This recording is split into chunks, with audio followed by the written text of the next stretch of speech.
In this video, we're going to talk a little bit about power series. So the definition of a power series is here. The power series is based at C. You'll notice that C is being subtracted from the X inside the quantity for the rule for the series, whether you're looking at it in sigma notation or even in expanded notation. You see a bunch of minus C's inside those grouping symbols on the right side of the equal sign as well. And then B sub K is going to be the rule for producing coefficients. So what we're going to be looking to try to determine within this video is what the interval and radius of convergence of a power series is. Not necessarily a power series that's related to a geometric series, which was our initial discussion on this issue, but what if it's not a geometrically based power series? How are we going to be able to determine the radius and interval of convergence then? So you will notice that the index k is in this power. And you might remember us saying during our convergence testing portion of the chapter that the ratio test is going to be pretty useful whenever you have a lot of cancellation happening when you build this ratio. And that cancellation is going to happen if factorials are involved, but also if exponentials are involved. If we have x raised to a power and the power is represented by the index, what we're going to be able to do is we're going to be able to add 1 to that power and then divide by what we get whenever we just take the index k as the power, and we're going to get cancellation to happen. So this is, although it's not truly exponential because it's x to a power and not a number to a power, it's behaving similar to those exponential functions, those exponential rules that we applied the ratio test to earlier in the chapter. Now here's what we need to remember about the conclusions that we can get from the ratio test. When the limit turns out to be smaller than 1, our series converges absolutely. When our limit turns out to be greater than 1, our series diverges. Those two conclusions are cut and dry. Here's the bad thing about the ratio test. If that limit turns out to equal 1, the ratio test is inconclusive. And we're going to have to figure out what happens whenever we equal 1 with this limit. So we'll go ahead and maybe refer back to this in a minute or two. We'll get through an example here and then talk about the impact of that inconclusive situation. So if you look at this one, we are asked to determine the x values for which this power series is going to converge. So the rule for the coefficients is pretty involved here, right? K divided by 3 to the k plus 1. And this power series is based at 0, right? X minus 0 to the k power is what we see for that portion of the power series. So I'm just going to jump right into the ratio test here. So I tried to convince you a few minutes ago that when you build that ratio and cancellation occurs, you're going to be having pretty good success with that ratio test. So when I put k plus 1 here, k plus 1 here, k plus 1 here, I end up with this fraction. Now you see I've already carried out some of the cancellation. We'll talk about that together in a few seconds. And then rather than dividing by a sub k, I multiplied by the reciprocal. So I kind of attached this x to the k with the k that's in the numerator. And then when I took the reciprocal, I ended up with 3 to the k plus 1 in the top of the second fraction, and then k times x to the k in the bottom. There's just multiplication happening here, here, here, and here. So I'm free to do any canceling of common factors shared between the numerator and denominator. So the first thing that you can notice is with regard to these 3's, if I have 3 to the k plus 1 here, and I have 3 to the k plus 2 here, I have one extra factor of 3 in the denominator than I do in the numerator. So this whole entire numerator is going to cancel with all but one of the 3's from this denominator. Similarly, I have k plus 1 factors of x within this numerator. I have k factors of x within this denominator. So all k of the factors of x are going to cancel from this denominator with all but one of the factors of x, since there's one more of them here, in that numerator.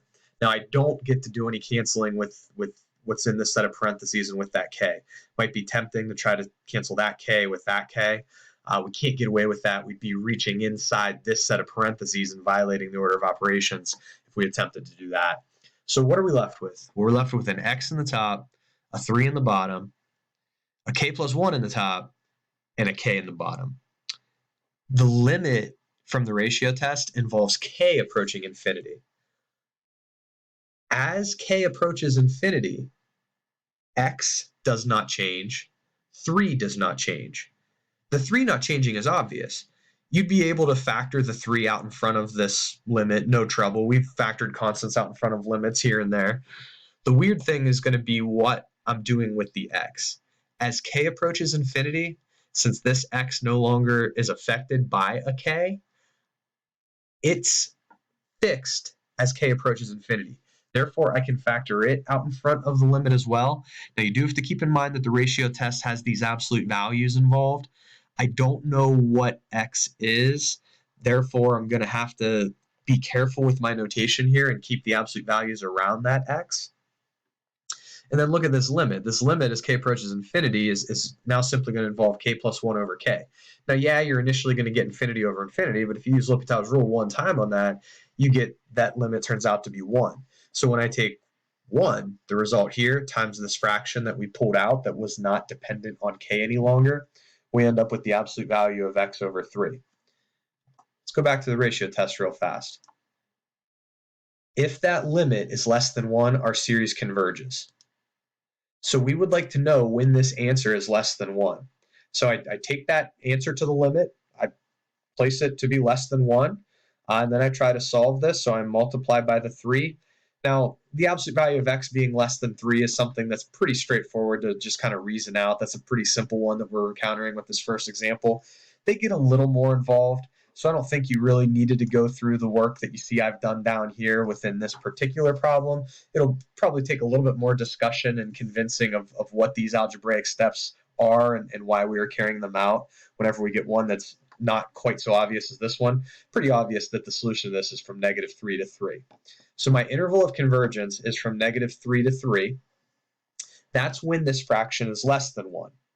If I'm outside this interval, this fractional value is greater than 1, and I'm going to diverge. I'm looking for the interval of convergence here. So I don't need to worry about what's going on outside this range. Here's why we talked about the ratio test and highlighted this about 5 minutes ago. I get no conclusion when that limit is equal to 1.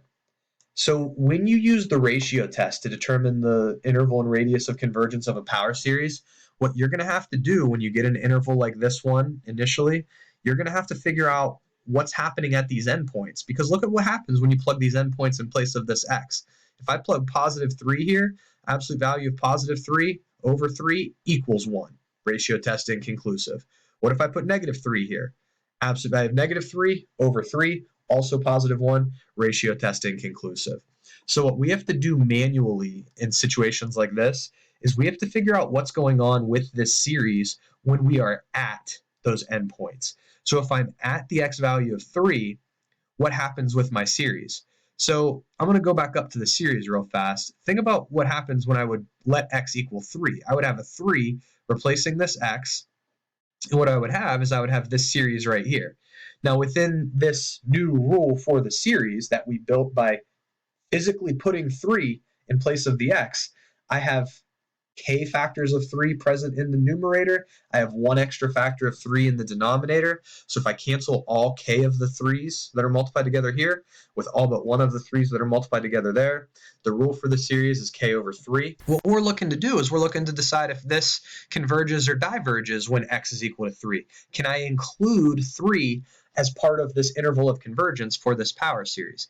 Now, if the rule for the series is k over 3, it should be pretty obvious that that's going to diverge by kth term. Worst case scenario here would be you get like a pretty complicated rule that would require for you to do like a limit comparison test or an integral test or something different.